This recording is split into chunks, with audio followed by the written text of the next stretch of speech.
This is Scott the Fix-It Guy. Today we have a Whirlpool gas dryer that is not starting. I'm just pressing the door switch to make sure that's working. It clicks, so it sounds really good. So we're going to try a few things. We've taken off the back panel, and I'm going to be removing one screw here for this high limit switch here on the back. And if this gets too hot, it can cut power to the whole dryer. I've got it out here and I'm going to test it for continuity, and if it has continuity we'd hear a loud beep, but we're not getting any reading. So I'm going to grab it with my pair of pliers and whack it down on the concrete a few times. Sometimes that can get these reset. Yeah, that works. So we can hear that it has continuity. So we're just going to reinstall that. One side of it has a little leg that fits into a hole, and the other side you put in a 1/4-inch screw to hold it on. So you can either buy this new high limit, or you can smack it down on the concrete a few times. If you have a multi-tester, you'll be able to see if it's reset and it has continuity. So this one's doing good. You got it put back in the stack. And the other thing that did blow though is there's another fuse, thermal fuse, down lower on the near the blower wheel that is also tripped. And this is usually a sign that the dryer is not able to get rid of the heat due to a clogged dryer vent tube. So we're also going to be replacing that. So we get putting that 1/4-inch screw back in, then we'll put the wires back on. And I'm sorry, this is not a gas dryer, but this is the electric dryer. So this uses 220 volts. So here is the thermal fuse. I'm taking the wires off first. Of course, we have it unplugged, and now I'm using a 1/4-inch driver to take out the one screw that holds it on. So when you have a Whirlpool dryer, gas or electric, that won't start, it's often this thermal fuse down here is blown because it got too hot, and again, usually due to a bad vent tube. Here's the part number for the thermal fuse. These are pretty cheap. You can get them online. And just going to open that up, put that into position, and then put the 1/4-inch screw on that holds it into place. Just slides in. And all we've done to get to this point is just take off the back panel, and it was held in with I believe it's 8 1/4-inch screws.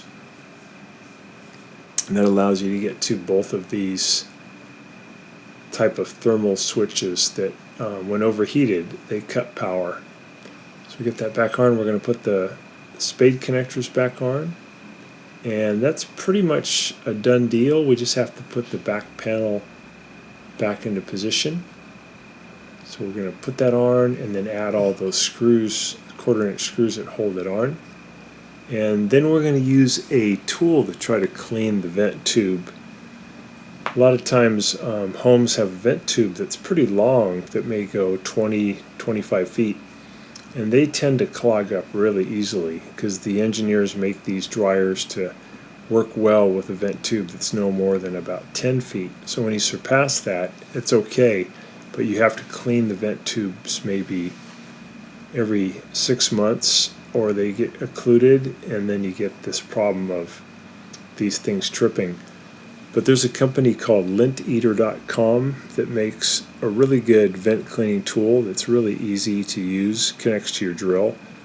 It comes in 3-foot sections. They give you 4 of those, which give you 12 feet in total. So if you have a longer vent tube, you can either come at it from the inside and the outside, or you can buy some extensions. So our symptom again was when you went to start the dryer and nothing happens, no response, no noise, no changes. So we're outside the house now where the dryer vent tube leaves the house, and we're using these 3-foot extensions with the brush, and we're going in and trying to pull out any lint that's accumulated over the years. So we're getting a fair amount coming out here.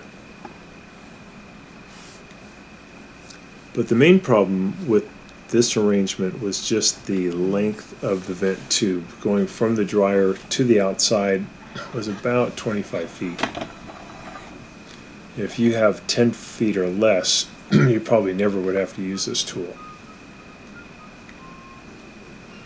Pretty cool design though. You just twist in 3 feet, you go back and forth a few times, add another 3 feet, go in a little bit further, another 3 feet, a little bit further, and then you take out the 3-foot sections one at a time, and all the lint that it broke loose comes out with the tool. It's really clever.